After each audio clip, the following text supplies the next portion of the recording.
Kabar mengejutkan kembali menimpa Indonesia. Pemerintah melalui Kementerian Kesehatan, Kemenkes, menegaskan, mayoritas kasus terinfeksi varian Omikron berasal dari orang-orang yang sudah divaksinasi lengkap. Menurut Kemenkes, tak hanya didominasi orang yang sudah divaksinasi lengkap, kasus infeksi Omikron di Indonesia juga disebut tak bergejala hingga miliki gejala ringan saja.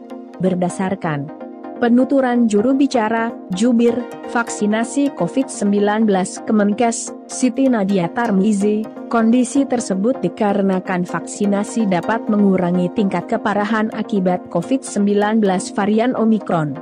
Meski begitu, dikatan Siti Nadia Tarmizi menjelaskan, vaksinasi saja belum cukup. Untuk memastikan aman dari paparan virus COVID-19 tersebut harus dibersamai dengan penerapan protokol kesehatan, prokes, yang ketat.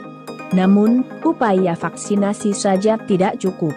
Harus dibarengi dengan disiplin menerapkan protokol kesehatan ketat untuk menjamin seseorang aman dari tertular maupun menularkan COVID-19 kepada orang lain, ucap Siti di Lasnir Galamedia dari laman PMJ News pada Senin, 10 Januari 2022. Lebih lanjut Nadia menjelaskan, secara kumulatif kasus paling banyak berasal dari Turki dan Arab Saudi, serta mayoritas kasus yang dikonfirmasi terinfeksi Omikron adalah mereka yang sudah menjalani vaksinasi COVID-19 lengkap.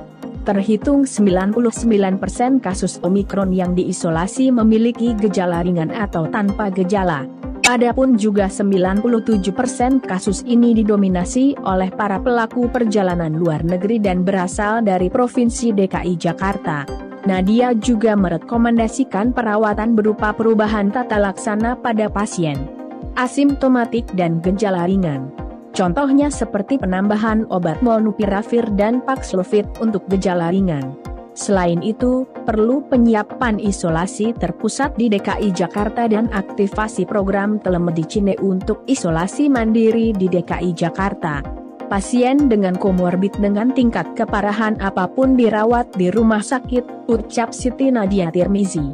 Tak hanya itu, Kemenkes juga merekomendasikan asesmen kebutuhan oksigen konsentrator atau isotan di daerah dengan peningkatan kasus perawatan, seperti di daerah Jakarta, Jawa Barat, dan juga Sulawesi Utara. Nadia juga menyebutkan gejala yang paling banyak dialami adalah batuk dan disertai pilek, dari kebanyakan kasus Omikron. Dari hasil pemantauan, sebagian besar kondisinya ringan dan tanpa gejala. Gejala paling banyak adalah batuk dan pilek, ungkap Siti Nadia Tarmizi. Silahkan dukung channel ini dengan like dan subscribe. Terima kasih.